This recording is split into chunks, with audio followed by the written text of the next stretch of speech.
Notre Père qui est dans les cieux, c'est humblement que l'on reconnaît ton autorité devant les anges qui n'ont pas péché, les mondes qui n'ont pas péché aussi. Devant le Conseil céleste, Seigneur, et nous te prions de faire éclater ta gloire actuellement, de telle façon que la puissance, Seigneur, de ces appareils et la stabilité du courant puissent permettre, Père éternel, par ton autorité, par ton pouvoir, que nous puissions entendre la parole de vie ce soir.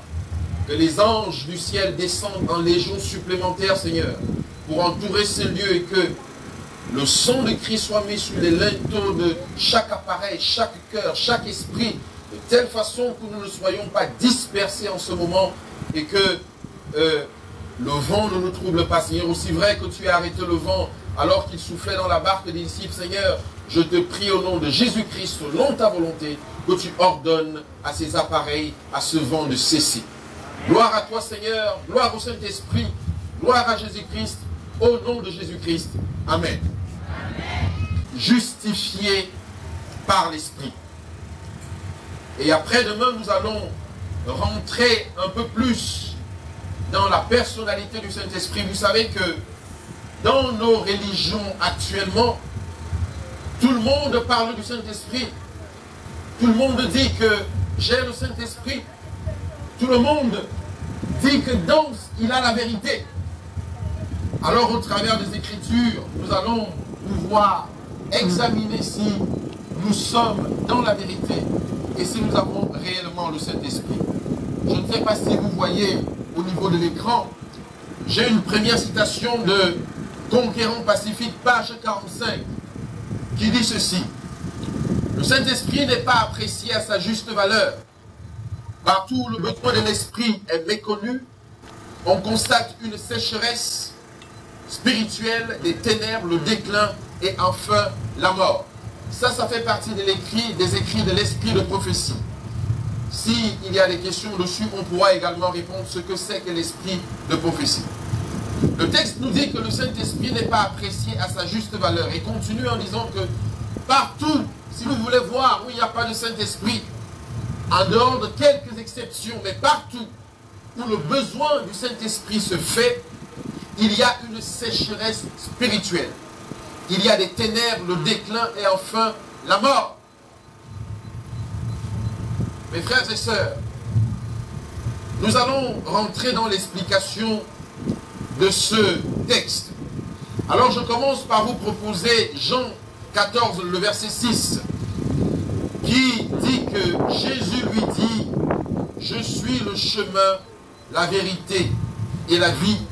Nul ne vient au Père que par moi. » Retenez que dans ce verset, Jésus-Christ dit qu'il est trois choses à la fois. Non seulement il est le chemin, il est la vérité et il est la vie.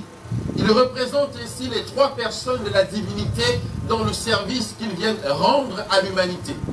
Et comme c'est lui, Jésus-Christ, qui s'est transformé, je vais dire incarné en la personne humaine, il le représente dans la divinité entièrement dans son service, c'est-à-dire la divinité c'est le chemin, la divinité c'est la vérité, la divinité c'est la vie, et nul ne vient au Père que par ces trois choses. Mais c'est le deuxième adjectif qui m'intéresse ici, qui dit ceci, qui parle de la vérité. Et Jean 8, 32 dit ceci, vous connaîtrez la vérité et la vérité vous affranchira. Mes frères et sœurs, je voudrais vous amener dans un processus où je demande votre attention pour comprendre ce que la Bible dit réellement. Jean 8, 32 nous dit que vous connaîtrez la vérité et elle vous affranchira. Nous avons lu précédemment que là où il y a le besoin du Saint-Esprit, il y a les ténèbres, il y a le déclin, il y a la mort. Ce qui veut dire, mes frères et sœurs, que celui qui détient la vérité est affranchi. Est affranchi des désirs de la chair, est affranchi de la convoitise des yeux, est affranchi de l'amour du monde. Et 1 Pierre nous dit qu'on est esclave de ce qui a triomphé de nous. Donc tant que nous sommes esclaves, nous ne sommes pas, mes frères et sœurs, dans la vérité, puisque Jean 8, 32 dit que vous connaîtrez la vérité et la vérité vous affranchira. Maintenant, continuons, commençons à sonder, mes frères et sœurs, ce que la Bible entend par vérité. Puisque toutes les dénominations que nous fréquentons nous disent que nous détenons la vérité, les adventistes aussi disent qu'ils détiennent détiennent la vérité. Mais maintenant, qu'est-ce que la Bible entend par vérité? Commençons à creuser les Écritures. Le psaume 119, verset 151 nous dit ceci. Tu es proche, ô Éternel, et tous tes commandements sont quoi? Redites-moi ça, il faut que j'entende ça. Tous tes commandements sont? Donc quand la Bible dit que vous connaîtrez la vérité et elle vous affranchira, elle est en train de vous parler de quoi? Elle est en train de dire que vous connaîtrez les commandements de Dieu et les commandements de Dieu vous affranchiront. Retenons ça. Le psaume 119, tu es proche au Éternel et tous tes commandements sont la vérité. Le psaume 119, verset 160 nous dit ceci. Le fondement de ta parole est la vérité et toutes les lois de ta justice sont comment? Éternelles. Une autre précision. La vérité, ce sont les commandements et les lois de l'Éternel en même temps. Continuons encore dans cette explication pour prouver ce que c'est que la vérité. Nous avons dit que la vérité, ce sont les commandements de Dieu. Et chaque personne qui respecte les commandements de Dieu dans son intégralité est dans la vérité. Et vous allez comprendre aussi pourquoi la parole insiste dessus. Daniel 8, 12 dit ceci. L'armée fut livrée avec le sacrifice perpétuel à cause du péché. La corne jeta la vérité par terre et réussit dans ses entreprises. Si la parole de Dieu nous dit que les commandements sont la vérité, donc on peut aisément, sans froisser l'Éternel, remplacer le mot vérité par commandement. Donc, le texte dirait ceci en d'autres termes. L'armée fut livrée avec le sacrifice perpétuel à cause du péché. La corne jeta quoi? Les commandements de Dieu par terre et réussit dans ses entreprises. Est-ce que vous êtes d'accord avec moi? Ça, c'est ce que la parole nous enseigne. Mais ça va encore être plus intéressant maintenant. Matthieu 5, 18 dit ceci. Car je vous le dis en vérité, tant que le ciel et la terre ne passeront point, il ne disparaîtra pas de la loi un seul iota, un seul trait de lettre, jusqu'à ce que tout soit comment? Arrivé. La parole dit encore que tant que le ciel et la terre ne passeront, la vérité ne disparaîtra pas. En d'autres termes, les commandements de Dieu ne disparaîtront pas. Tant que le ciel et la terre ne passeront, la vérité ne disparaîtra pas et les commandements de Dieu ne disparaîtront pas. Et en même temps, la vérité ne deviendra jamais un mensonge. Ce verset nous dit que, le verset précédent de Daniel nous dit qu'il y a quelqu'un sur la terre qui a changé les commandements de Dieu, qui a changé un jour et il a réussi dans ses entreprises. Mais ce n'est pas le sujet qui nous intéresse ce soir. Maintenant, quand nous arrivons dans Jean 15, verset 26, nous commençons à comprendre quelque chose. On approche progressivement du but. Qu'est-ce qu'il nous dit? Jean 15, 26. Quand sera venu le consolateur que je vous enverrai de la part du Père, l'esprit de vérité qui vient du Père, il rendra témoignage de moi. On a dit que la vérité, ce sont les commandements de Dieu, n'est-ce pas? Et on commence par nous dire dans ce texte que il y a un esprit de vérité. Donc, en d'autres termes, il y a un esprit des commandements de Dieu. Et c'est pour ça que le texte dit que quand sera venu le consolateur que je vous enverrai de la part du Père, l'esprit de vérité ou l'esprit des commandements de Dieu qui vient du Père, il rendra témoignage de moi. Commencez par faire le rapport maintenant entre vérité et commandement de Dieu et l'esprit de vérité, dans le sens où nous allons le voir ce soir, justifié par l'esprit. Maintenant, Pilate va poser une question dans Jean 18, verset 38, à Christ. Cette vérité que tout le monde proclame, cette vérité dont tout le monde se targue, oui, j'ai la vérité, ma religion a la vérité. Pilate va poser une question qui est tout à fait simple et directe à Christ. Pilate lui dit, qu'est-ce que la vérité? Enfin, Pilate a devant lui le roi de l'univers. Celui qui vient de lui dire, si tu as le pouvoir sur moi, c'est parce que cela t'a été donné par mon Père. Et Pilate lui dit, qu'est-ce que la vérité? Eh bien, mes frères et sœurs, je suis certain que vous n'avez pas encore rencontré cette réponse dans la Bible. Mais revenons un peu en arrière. Je viens de dire que Les commandements de Dieu, c'est quoi? La vérité. Et la parole confirme que les commandements de Dieu, c'est la vérité. Mais la parole de Dieu va nous donner une autre réponse. Puisque la parole de Dieu vient de nous dire dans Jean que le consolateur que je vais vous envoyer, c'est l'esprit de quoi? De vérité, donc l'esprit de commandement. Maintenant, écoutez la réponse directe de la parole de Dieu face à ce problème de vérité. Retenez Jean 8,32. Vous connaîtrez la vérité et la vérité vous affranchira. Maintenant, nous sommes dans 1 Jean 5, verset 6. Écoutez bien cette réponse.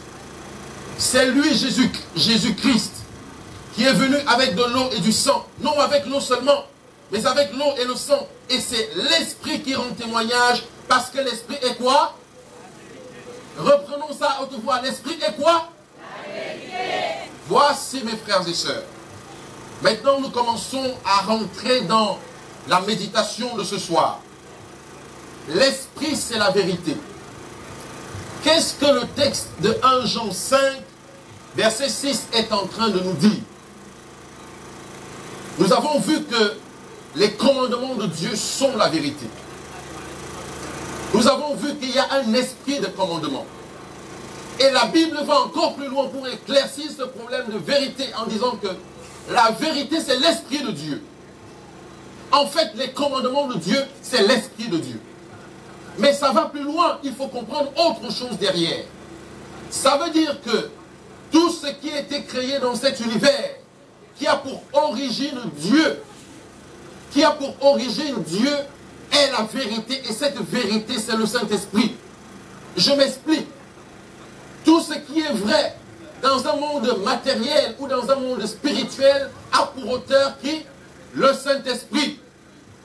Mais ça veut aussi dire une deuxième chose.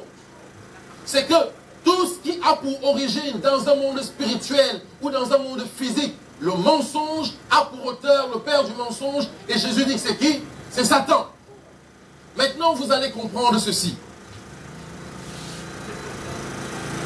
Quand on vous dit que 1 plus 1 égale 2, j'ai appris ça à l'école primaire, et vous tous avec moi, nous l'avons appris.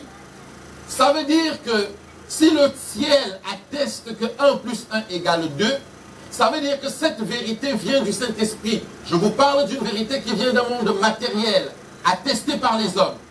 Maintenant, quand je grandis dans l'église, on m'enseigne à l'église que 1 plus 1 égale comment? 1. C'est aussi une vérité spirituelle qui a pour auteur le Saint-Esprit, mais qui a pour auteur comment? Le Saint-Esprit. Ça veut dire qu'une vérité matérielle et une vérité spirituelle ont tous pour auteur le Saint-Esprit. Est-ce que vous comprenez ça? Maintenant, je vais vous demander quelque chose.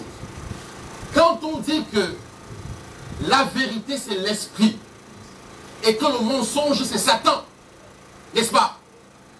Maintenant, je suis à la maison, j'ai déjà pris cet exemple quelque part, et j'arrive, je suis fatigué, et je dis à mon épouse et à mes enfants, écoutez, si on m'appelle au téléphone, dites que je ne suis pas là. Et puis, un frère ou une soeur m'appelle au téléphone, mon enfant ou mon épouse décroche, où est papa? Papa n'est pas là. Mes frères, vérité ou mensonge? Mais si c'est un mensonge, qu'est-ce qu'on vient de faire? Qu'est-ce qu'on vient de faire? Contre qui? Contre qui? Contre le Saint-Esprit, mes frères et sœurs. Mais je vais aller plus loin. La parole, et je vais vous montrer comment le père du mensonge a rendu captifs les êtres humains dans leur totalité, même les adventistes du 7e jour. Il est écrit que au commencement, Dieu créa les cieux et la terre. La terre était informe et vide. Et l'Esprit de Dieu se mouvait sur les eaux. Et l'ennemi, le père du mensonge, dit qu'au commencement, il y a eu une fusion de gaz. Et la fusion de gaz a créé un Big Bang qui a expulsé des cellules dans l'univers. Et a créé des dinosaures. Et a créé des animaux. Et a créé le singe qui a commencé par se développer comme un être humain et devenir Adam. Le comble, mes frères et sœurs, dans ça, c'est que vous et moi, nous sommes allés dans des institutions qui nous enseignent ce mensonge. Et pour passer un examen, vous devez faire comment? Vous devez? Les diplômes appartiennent à qui? Au Saint-Esprit ou à Satan? Commencez à réfléchir à ça dans le sens de la vérité. Ce qu'on vous enseigne à l'église, quand vous arrivez dans les institutions scolaires, on vous force à mentir devant Dieu en disant que oui, la terre a été créée par un Big Bang. Et quand vous écrivez ça sur un papier, on vous donne 10 sur 10, selon le coefficient. Mais personne n'enseigne à l'église que non. Mieux vaut perdre cette note-là, parce que ça ne correspond pas à la vérité. Mais nous sommes plus accros au diplôme qu'à la réalité spirituelle, alors qu'on offense l'esprit. Retenons donc ceci. L'esprit est l'auteur de toute vérité. L'esprit de Dieu est l'auteur de toute vérité. Le diable est l'auteur du mensonge. Et c'est en ça que 1 Jean 5, verset 6 dit ceci. C'est lui, Jésus-Christ, qui est venu avec de l'eau et du sang. Non avec de l'eau seulement, mais avec de l'eau et le sang. C'est l'esprit qui rend témoignage, parce que l'esprit, c'est quoi? La vérité. La vérité que toutes les dénominations cherchent. Maintenant, la vérité que toutes les dénominations prônent. Maintenant, c'est l'esprit de Dieu, qui est l'esprit des commandements de Dieu, qui est l'esprit du caractère de Dieu, puisque le caractère de Dieu, ce sont ses commandements. Mais ce n'est pas tout, mes frères et sœurs. Ce n'est pas tout. Quand vous allez donc comprendre à partir de maintenant pourquoi Jésus peut dire ceci, Jean 6, verset 63. C'est l'esprit qui vivifie. La chair ne sert de rien. Les paroles que je vous ai dit sont comment? Esprit est comment? Et vie. Vous commencez donc à comprendre, mes frères et sœurs, que la vérité dont on parle, c'est l'esprit. Et quand Jésus-Christ le confirme en disant que les paroles qui sortent de sa bouche sont esprit, c'est-à-dire sont vérité. Et la vérité affranchit, c'est-à-dire vous connaîtrez la vérité et elle vous affranchira, donc elle vous donne la vie. Mais Jésus-Christ, le texte biblique, continue maintenant en disant quelque chose. Prêtons attention à ce verset. Nous le connaissons très bien. Mais gardons en mémoire ce que nous avons déjà vu tout à l'heure. Le texte de Matthieu 12, versets 31 à 32 dit ceci. C'est pourquoi je vous dis, tout péché et blasphème sera pardonné aux hommes, mais le blasphème contre l'esprit ne sera point pardonné. Quiconque parlera contre le Fils de l'homme, il lui sera pardonné. Mais quiconque parlera contre le Saint-Esprit, il ne lui sera pardonné ni dans ce siècle, ni dans les siècles à venir. Problème. Nous venons de dire que l'esprit, c'est la vérité. Et tout mensonge est un péché contre qui? Le Saint-Esprit. La deuxième partie du texte au verset 32 nous fait comprendre que le péché contre le Saint-Esprit est un péché de parole. Puisqu'il est écrit que quiconque parlera contre le Fils de l'homme, il lui sera pardonné. Mais quiconque parlera contre le Saint-Esprit, il ne lui sera pardonné ni dans ce siècle, ni dans le siècle à venir. Alors, si le péché contre le Saint-Esprit, selon la parole, est un péché de parole, c'est-à-dire de langue, le son qui sort de nos bouches, qu'est-ce qu'en réalité nous disons qui sort de nos bouches, qui parle contre le Saint-Esprit, qui est l'auteur de la vérité? Qu'est-ce qui sort de nos bouches, mes frères et sœurs, qui attaque directement le Saint-Esprit? Mes frères et sœurs, le mensonge est l'une des choses qui attaque directement le Saint-Esprit.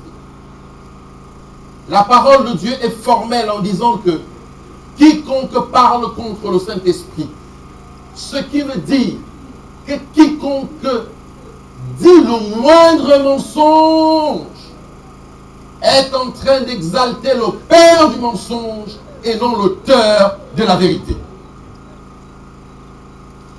Ce qui veut encore dire ceci, nous avons gradué les choses. Et nous avons classé les péchés par catégorie. Le mensonge, c'est 3 fois rien à la vue des hommes que l'adultère ou le vol. Mais non, la parole de Dieu ne nous dit pas ça. La parole de Dieu nous dit que celui qui... Le mensonge est l'une des choses qui attaque directement le Saint-Esprit. La parole de Dieu est formelle en disant que quiconque parle contre le Saint-Esprit, ce qui veut dire que quiconque dit le moindre mensonge est en train d'exalter le père du mensonge et non l'auteur de la vérité. Ceux qui veulent encore dire ceci, nous avons gradué les choses et nous avons classé les péchés par catégorie. Le mensonge, c'est 3 fois rien à la vue des hommes que l'adultère ou le vol. Mais non, la parole de Dieu ne nous dit pas ça. La parole de Dieu nous dit que celui qui parlera contre le Saint-Esprit, qui est l'auteur de la vérité, est en train de pécher contre le Saint-Esprit. Mais vous allez me poser la question, mais il est écrit qu'il ne lui sera jamais pardonné ni dans ce siècle, ni dans le siècle à venir. C'est une bonne question. Nous allons revenir dessus dans d'autres textes. Mais je peux déjà vous l'expliquer pour apaiser vos cœurs. Dans Galates 5, verset 22, il est marqué le fruit de l'esprit. Il est dit que le fruit de l'esprit, c'est l'amour. Il est marqué que le fruit de l'esprit, c'est la joie. Il est marqué que le fruit de l'esprit, c'est la bonté. Mais quand on avance plus loin, il est marqué que le fruit de l'esprit, c'est quoi? La patience. Mes frères et sœurs, si vous continuez, vous et moi, à mentir aujourd'hui, c'est à cause de la patience de Dieu. C'est à cause de cette partie des fruits de l'esprit qu'on appelle la patience, parce que Galates 5, verset 22 ne nous décrit pas le caractère d'un être humain, mais le caractère de Dieu lui-même. On nous dit dans ce texte qu'il est amour, il est joie, il est paix, il est patient.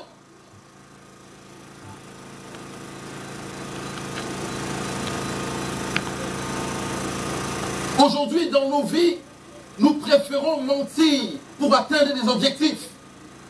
Nous préférons sacrifier notre personnalité. Ellen White dit quelque chose, et ça nous concerne tous, je n'en suis pas épargné, mes frères et sœurs. Que celui qui ment vend son âme à vil prix.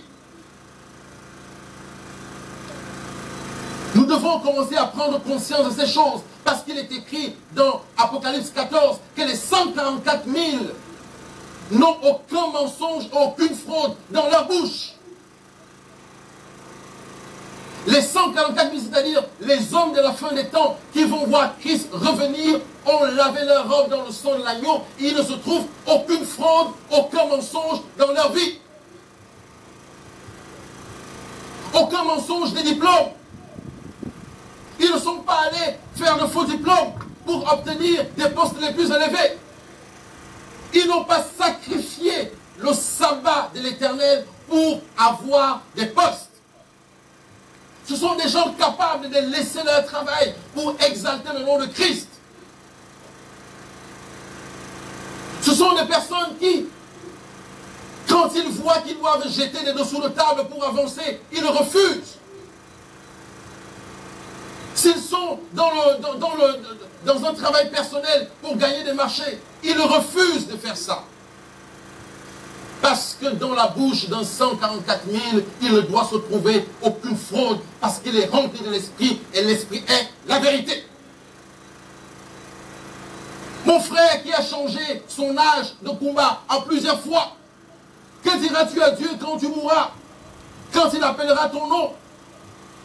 Lui sait que tu as 50 ans, mais les hommes savent que tu as 45 ans.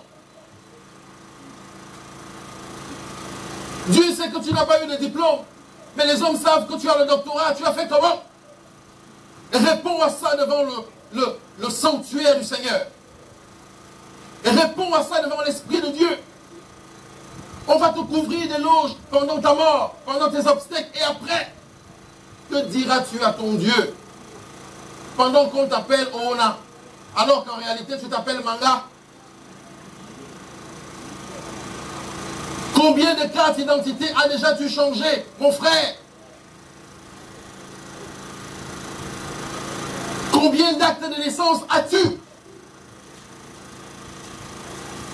Ceux qui mentent, le moindre mensonge, c'est pécher contre le Saint-Esprit. Je parle ainsi parce que ce sont les réalités de notre terroir. Et je suis votre frère, on se connaît, n'est-ce pas? Quand tu viens d'avoir un nouveau travail, tu vas venir faire un culte d'action de grâce à l'église. Les pasteurs vont se mettre autour de toi, vont te bénir. Mais seulement dans ce travail, tu vas devoir travailler le sabbat.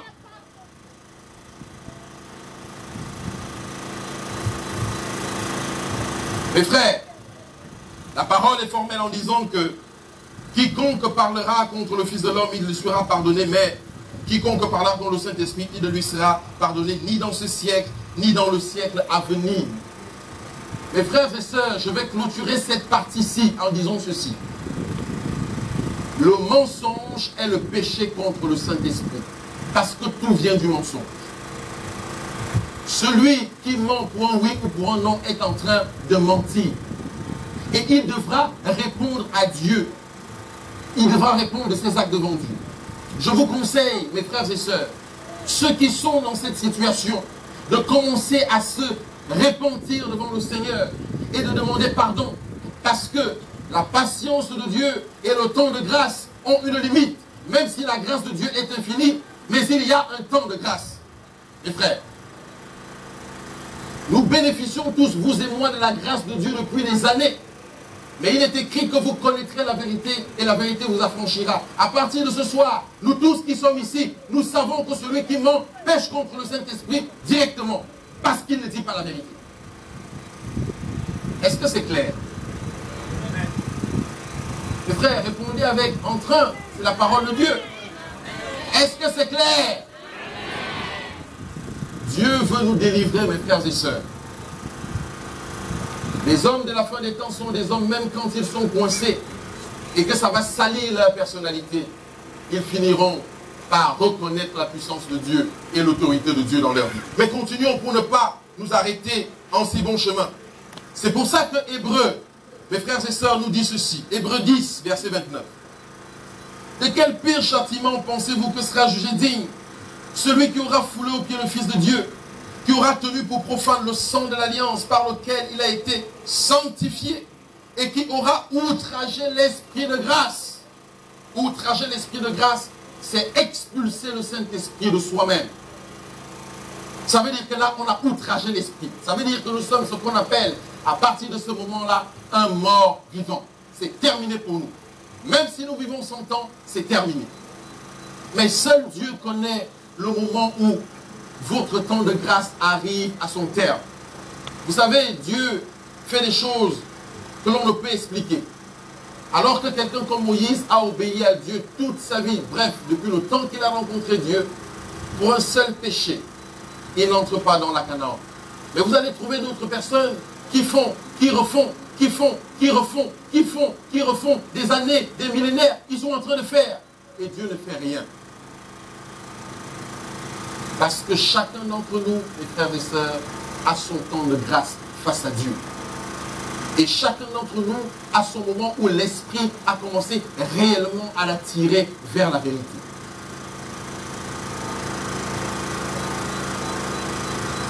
Le sang de l'alliance, lequel a été sanctifié et qui aura outragé l'Esprit de grâce. Maintenant, je voudrais vous montrer autre chose. Regardez ce que Ésaïe 63, verset 10 nous dit. Il est écrit, mais ils ont été rebelles. Ils ont attristé son Esprit Saint. Et il est devenu leur ennemi. Il a combattu contre eux. À partir du moment où vous êtes en train d'offenser le Saint-Esprit, quelquefois d'une manière volontaire, on nous dit ceci. Ils ont été rebelles. Ils ont attristé son Esprit Saint. Et il est devenu leur ennemi. Il a combattu contre eux, mes frères et sœurs. La majorité des problèmes que tu as dans ta vie ne viennent pas forcément de l'ennemi. La majorité des problèmes qui t'arrivent sont peut-être là parce que l'esprit est en train de te faire des appels du pied et commence à combattre contre toi. Et l'esprit te dit que je vais peut-être l'attirer s'il se retrouve dans la rue parce qu'il n'aura pas payé son loyer. Je vais peut-être l'attirer à moi si on le licencie un peu. J'étais avec une personnalité de ce pays il y a quelque temps. On a commencé à parler de Bible et il me dit, mais mon petit, il faut que je commence à étudier la Bible avant de rentrer à Kondengui pour que Dieu ne me prenne pas pour un loser. Parce que si c'est quand je vais rentrer à Kondengui que je vais commencer à étudier la Bible, Dieu va me dire, mais non, là tu étudies la Bible parce que tu veux sortir de Kondengui. Donc, autant mieux commencer à étudier la Bible avant, comme s'il verra que j'étudie, et quand j'irai à Kondengui, il verra que j'étudie encore, il me sortira de là.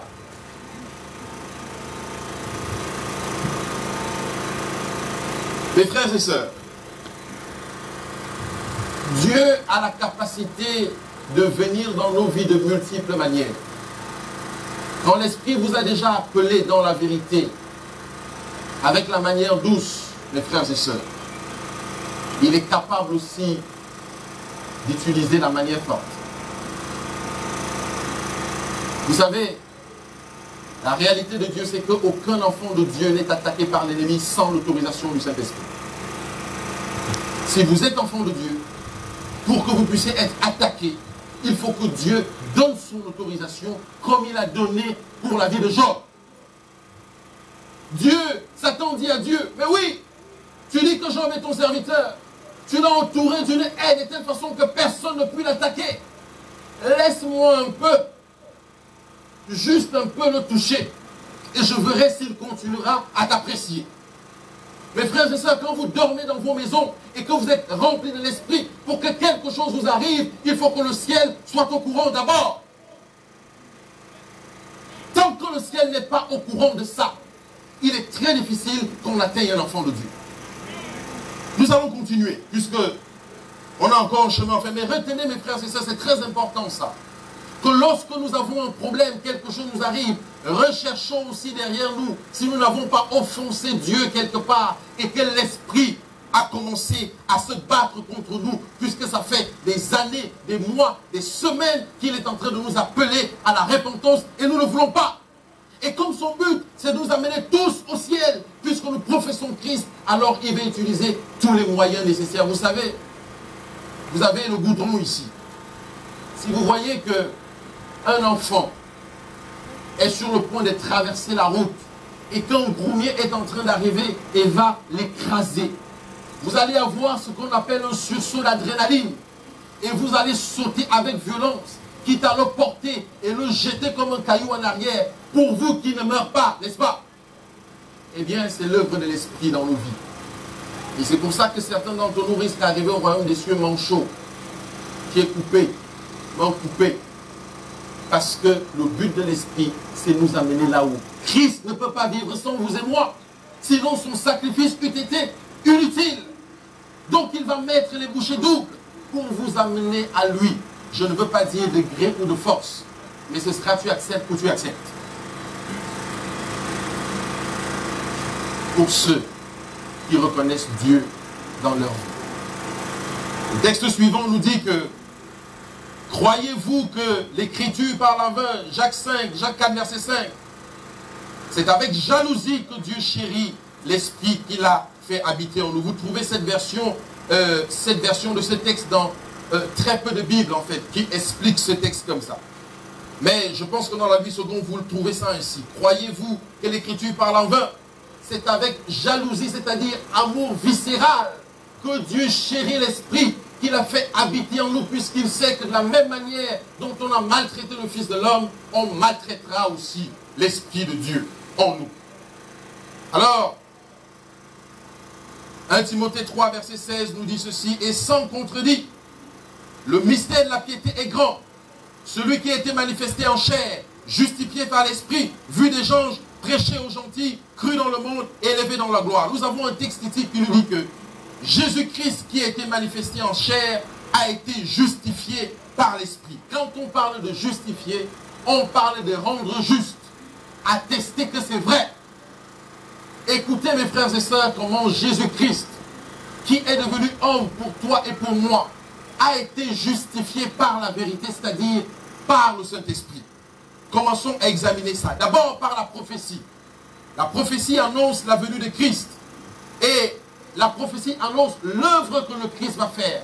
Mais comment cette œuvre est décrite dans la prophétie? Ésaïe 61, verset 1 à 3, dit ceci. Et l'Esprit du Seigneur, l'Éternel est sur moi. Car l'Éternel m'a oint pour porter la bonne nouvelle aux malheureux. Il m'a envoyé pour guérir ceux qui ont le cœur brisé, pour proclamer aux captifs la liberté et aux prisonniers la délivrance, pour publier une année de grâce de l'Éternel et un jour de vengeance de notre Dieu, pour consoler les affligés. Ça, c'est l'œuvre que l'Esprit va faire en Christ quand il deviendra être humain. Pour accorder aux affligés de Sion, pour leur donner un diadème au lieu de la cendre, une huile de joie au lieu d'un deuil, un vêtement de louange au lieu d'un esprit abattu, afin qu'on les appelle les térubins de la justice, une plantation de l'Éternel pour servir de sa gloire. Ça, c'est prophétique. Christ est encore au ciel. L'Esprit de Dieu annonce déjà la venue d'un homme qui va faire cette œuvre. Comment l'Esprit a encore justifié Christ? Il est écrit dans Luc, je pense 1 ou 2, verset 35. J'ai dû faire une erreur. Il est écrit, l'ange répondit, le Saint-Esprit viendra sur toi, et la puissance du Très-Haut te couvrira de son ombre. Et c'est pourquoi le Saint-Enfant qui naîtra de toi sera appelé Fils de Dieu. Dans la naissance de Dieu, le Saint-Esprit atteste que c'est un enfant de Dieu, atteste que la prophétie a raison.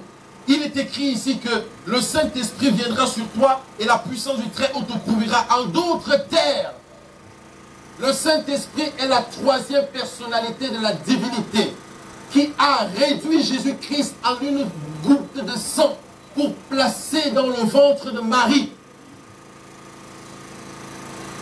Il a réduit le Dieu de l'univers en une goutte de sang pour entrer dans la vie d'un homme. On appelle ça l'incarnation. Dieu. Impossible à imaginer. Et c'est en ça que l'Esprit de Dieu continue à justifier Christ. Là, ça a été d'une manière prophétique. Maintenant, d'une manière pratique, il vient par la puissance de Dieu accomplie. D'ailleurs, les trois personnes de la divinité assistent à cet acte. Regardez bien le texte. On nous dit que le Saint-Esprit viendra sur toi, le Saint-Esprit, et la puissance du Très-Haut, c'est-à-dire Dieu le Père, te couvrira de son ombre. C'est-à-dire que pendant que le Saint-Esprit est en train de réduire Christ en une goutte de sang, ça se passe sous l'ombre du Très-Haut, comme sous un arbre. Donc les trois personnes de la divinité ont assisté à cette expérience de transférer un Dieu qui brille de 1000 soleils, dont les cieux des cieux ne peuvent le contenir, en une goutte de sang dans le vulve de Marie. Il a fallu l'assistance des trois personnes de la divinité, c'est-à-dire Dieu le Père, il couvre cet acte de son ombre, l'Esprit de Dieu fait le travail, et Jésus-Christ se laisse simplement faire. Pour toi et pour moi. Comment l'Esprit de Dieu a encore justifié Christ? Il est écrit dans Luc 3, versets 21 à 22. Tout le peuple se faisait baptiser, Jésus-Christ fut aussi baptisé. Et pendant qu'il priait, le ciel s'ouvrit et le Saint-Esprit descendit sur lui sous une forme corporelle, comme une colombe, et une voix fit entendre du ciel ces paroles. Tu es mon fils bien-aimé, en toi j'ai mis toute mon affection. Dans le baptême du Saint-Esprit, dans le baptême de Christ, le Saint-Esprit vient encore attester de la réalité spirituelle de Jésus-Christ de Nazareth. Il vient et on entend cette voix, en tout cas Jean l'entend. Celui-ci est mon fils bien-aimé en qui j'ai mis toute ma confiance. Nous avons déjà vu d'une manière prophétique, nous avons déjà vu sa naissance et maintenant nous voyons son baptême. En quoi l'Esprit a encore justifié Christ sur cette terre? Matthieu 4, verset 1. Alors Jésus fut amené par l'Esprit dans le désert pour être tenté par le diable. Mes frères et sœurs, ce n'est pas le diable qui amène Christ. Il est écrit que l'Esprit de Dieu a amené Christ dans le désert. Une fois de plus, l'Esprit justifie la vie de Christ parce que Christ ne fonctionne que par les appels de l'Esprit. L'Esprit de Dieu lui dit, va dans le désert, tu seras tenté. Jésus-Christ ne s'est pas levé un matin en disant, je m'en vais dans le désert pour être tenté. Le texte donne la précision que c'est l'Esprit de Dieu qui l'amène dans le désert. En quoi Ça c'est déjà, nous sommes déjà dans son ministère maintenant. Le ministère de Christ est sur le point de commencer. En quoi l'Esprit a encore justifié Christ? Nous sommes dans Luc 4, versets 14 à 22. Jésus, revêtu de la puissance de l'Esprit, retournant en Galilée. Après le désert, Jésus revêtu la puissance de l'Esprit, retournant en Galilée. Jésus est revêtu de la puissance pour retourner en Galilée. Et sa renommée s'est répandue dans tout le pays, puisqu'il est revêtu de la puissance de l'Esprit. Le verset 15. Il enseignait dans les synagogues, il était glorifié par tous. Il se rendit à Nazareth, où il avait été élevé, et selon la coutume, il entra dans la synagogue le jour du sabbat. Il se leva pour faire la lecture. Le verset 17. On lui remit le livre de la prophétie d'Ésaïe, Ésaïe 61. L'ayant déroulé, il trouva à l'endroit où il est écrit: l'Esprit du Seigneur est sur moi, parce qu'il m'a oint pour annoncer la bonne nouvelle aux pauvres. Il m'a envoyé pour guérir ceux qui ont le cœur brisé, pour proclamer aux captifs la délivrance et aux aveugles le recouvrement de la vue, pour envoyer libres les opprimés, pour publier une année de grâce. Ensuite, il roula le livre, le remit au serviteur et s'assit. Et tous ceux qui se trouvaient dans la synagogue avaient des regards fixés sur lui. Il va lire une prophétie qui le concerne. Et l'Esprit va attester. Et à la fin de la lecture, il va dire: cette parole s'accomplit aujourd'hui parce que je suis devant vous. Une fois de plus, l'Esprit va attester. L'Esprit va justifier l'œuvre de Christ sur terre. Mais ce n'est pas tout. L'Esprit va continuer à justifier Christ tout au long de son ministère. Matthieu 12, le verset 25 à 28. Comme Jésus connaissait leurs pensées, il leur dit: tout royaume divisé contre lui-même est dévasté, et toute ville ou maison divisée contre elle-même ne peut subsister. Si Satan chasse Satan, il est divisé contre lui-même. Mais comment donc son royaume subsistera-t-il? Et comprenez cette partie, le verset 27. Et si moi je chasse les démons par Belzébuth, mon fils par qui le chasse-t-il, puisqu'il venait de donner la puissance aux disciples de chasser les démons? C'est pourquoi ils seront eux-mêmes vos juges. Mais le verset 28 est intéressant.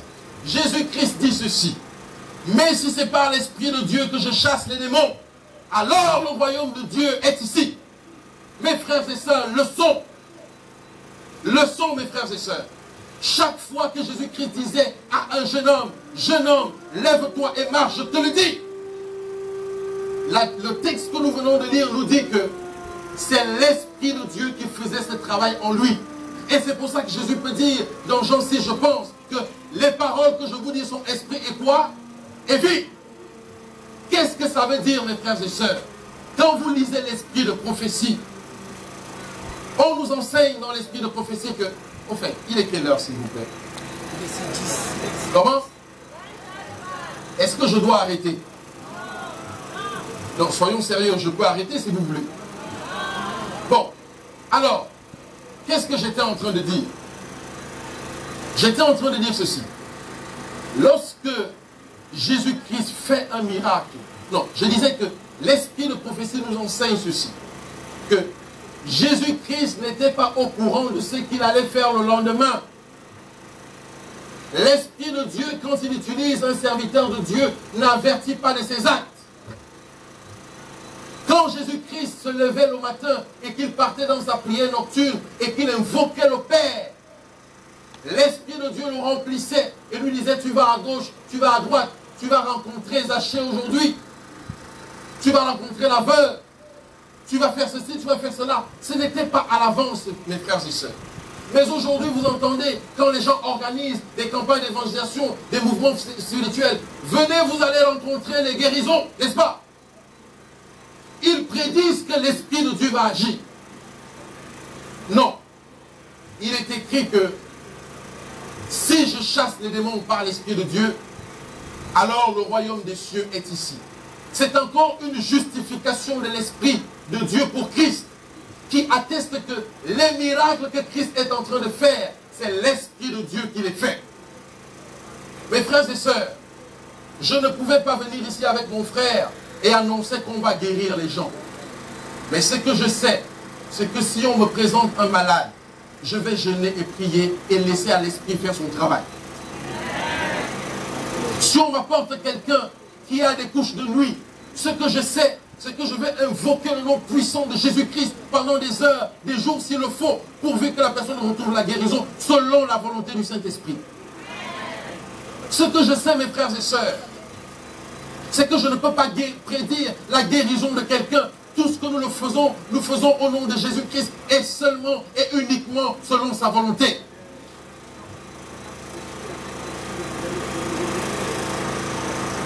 Christ dit qu'il chasse les démons par l'Esprit de Dieu.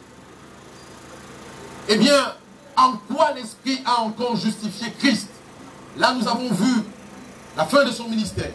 Maintenant, Romains 8, versets 11 à 12 nous dit, « Et si l'Esprit de celui qui a ressuscité Jésus-Christ d'entre les morts habite en vous, celui qui a ressuscité Christ d'entre les morts rendra aussi la vie à vos corps mortels par son Esprit qui habite en vous. » Le texte est en train de nous dire, quand nous allons dans ce sens, que c'est l'Esprit de Dieu qui a ressuscité Christ. Mais sur ce point, je ne veux pas rester dessus trop longtemps parce qu'il y a d'autres paramètres qu'il faut considérer. Mais ici, parce que les paramètres qu'il faut considérer, c'est que Christ était Dieu d'abord et il a sa vie en lui-même. Il dit que personne ne prend ma vie, c'est moi qui la donne. Donc, on peut considérer autre chose derrière ce texte-là. Mais ici, l'Esprit de Dieu atteste la vie de Christ et atteste la résurrection de Christ, puisqu'il est écrit dans Romains que celui qui a ressuscité Christ d'entre les morts rendra aussi la vie à vos corps mortels par son Esprit qui habite en vous. Mes frères et sœurs, c'est simple. Si vous voulez ressusciter à la première trompette, il faudrait qu'au moment où vous entrez dans la tombe, si Christ n'est pas encore revenu, que vous soyez remplis de l'Esprit de Dieu. Vrai ou faux? C'est la seule condition par laquelle vous allez ressusciter. C'est pour ça qu'il est écrit que si l'Esprit de celui qui a ressuscité Jésus-Christ est en vous, alors il vous rendra aussi la vie à vos corps mortels. En quoi, mes frères et sœurs, maintenant, l'Esprit de Dieu nous justifie, vous et moi? Nous avons vu de la prophétie à la naissance, au ministère de Christ, comment il est marqué l'œuvre du Saint-Esprit dans la vie de Christ. Ce qui veut dire en d'autres termes que si Jésus-Christ de Nazareth n'avait pas le Saint-Esprit, je vous assure qu'il serait un homme aussi naturel que vous et moi. Quand je dis qu'il serait un homme aussi naturel que vous et moi, ça veut dire qu'il aurait certainement succombé à certaines choses.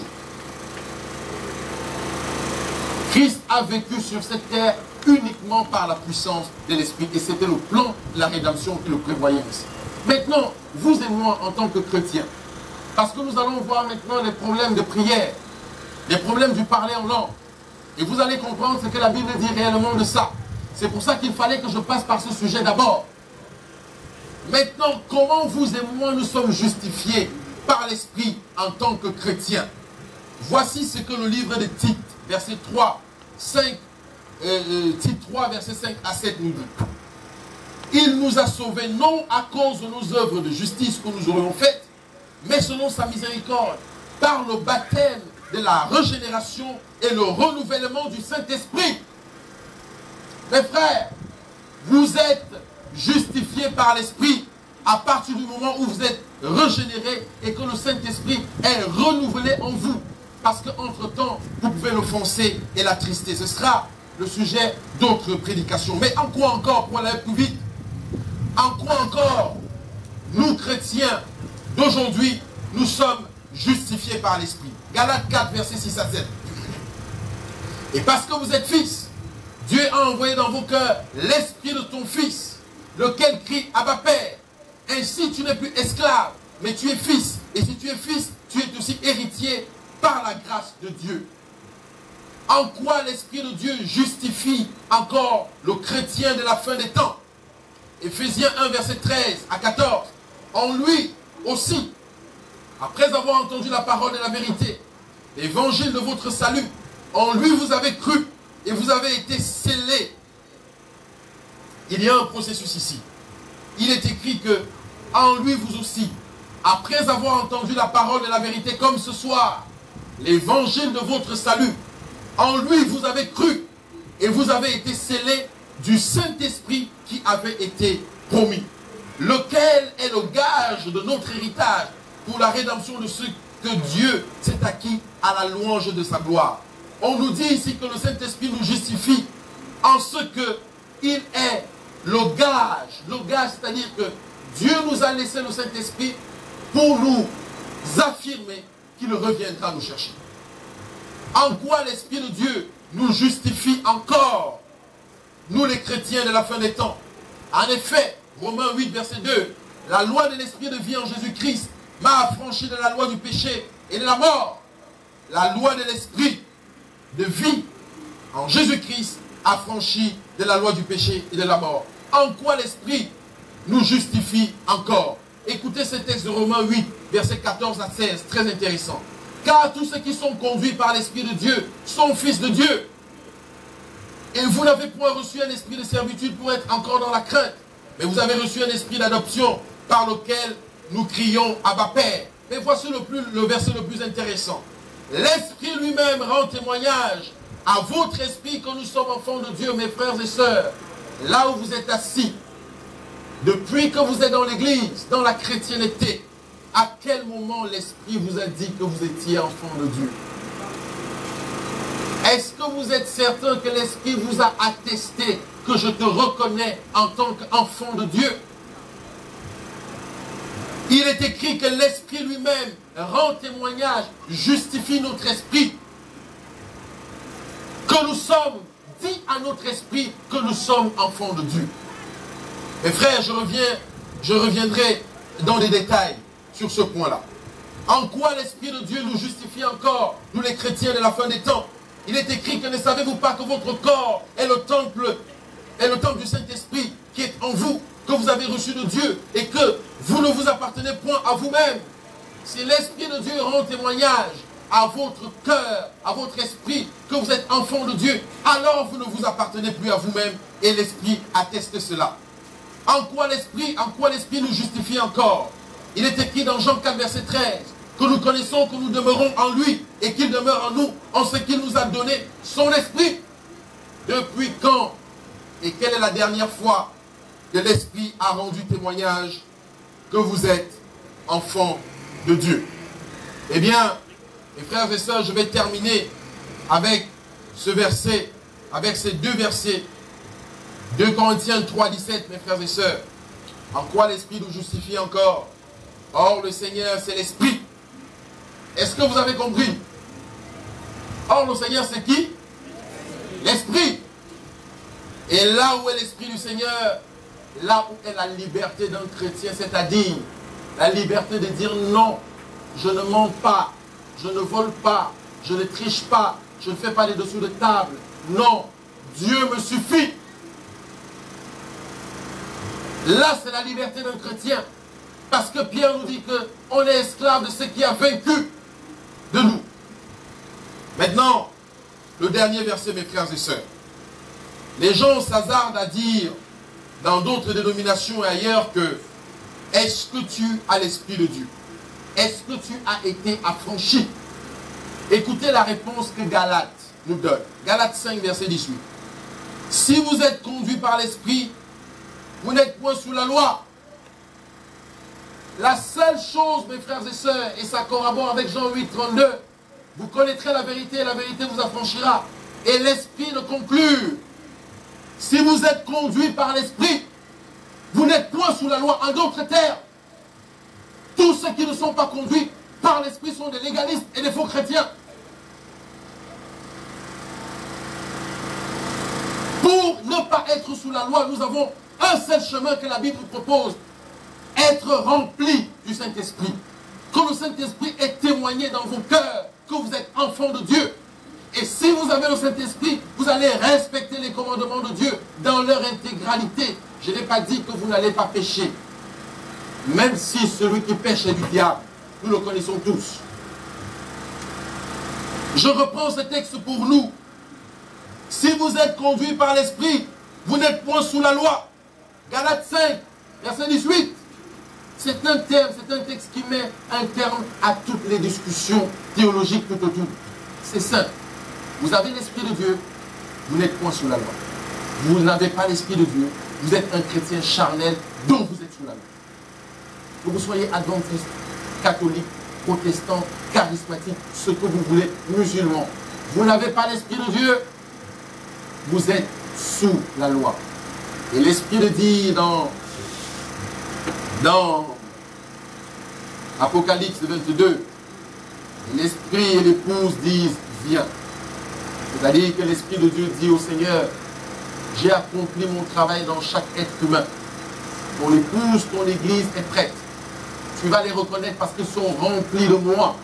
Et je peux dire ensemble avec l'église, viens Seigneur Jésus, parce que les 144 000 sont prêts. Mes frères et sœurs, vous avez entendu ce soir que celui qui ment est du diable. Vous avez entendu ce soir que celui qui ment offense l'esprit et que nous ne vivons que par la grâce et la patience du Saint-Esprit. Et ça commence à se sentir quand l'esprit, nous sommes rebelles à l'esprit et que l'esprit se retourne contre nous. Mes frères, je vous invite à vous lever, à prier, à demander pardon à Dieu pour toutes les fois que nous l'avons offensé de cette façon. Mais la parole de Dieu est grâce, elle dit, Dieu ne tient pas compte des temps d'ignorance. Mais vous et moi, autant que nous sommes, nous le savons. Et nous ne pourrions pas dire demain que nous n'étions pas au courant, puisque la parole a parlé. Nous allons prier. Notre Père qui est dans les cieux, je te présente la saleté de ton peuple, Père éternel. Nous t'avons donné des instruments souillés, non sacrés. Nous avons fait sortir de nos bouches des abominations, Seigneur. Et tu nous dis dans Jacques que dans une même source ne peut sortir de l'eau pure et de l'eau amère. Et dans nos bouches, Seigneur, ne peut sortir la vérité et le mensonge en même temps. Soit on est du diable, soit on est de Dieu. Que ta pluie tombe dans nos cœurs, Seigneur. Que les cœurs soient régénérés et rejettent le mensonge. Mais heureusement, Père éternel, que tu nous as dit, si vous avez péché et que vous confessez vos fautes, même s'ils sont rouges comme du cramoisi, maintenant au nom de Jésus-Christ, je les rends blancs comme la neige selon la parole du Père. Celui qui confesse ses fautes et ses manquements, il est juste et bon pour les lui pardonner et pour les effacer, Père. Souviens-toi de ton peuple, Père éternel. Rends-nous aguerris de dire non à nous-mêmes, mais de dire oui aux sollicitations de l'Esprit. Je veux te remercier parce que tu as fait cesser le vent. Je veux te remercier parce que tu as fait cesser la pluie. Je veux te remercier parce que tu as écrasé la tête du Léviathan ce soir et que nous allons pouvoir entrer en paix, en sécurité. Gloire à toi, Seigneur, au nom de Jésus-Christ. Amen.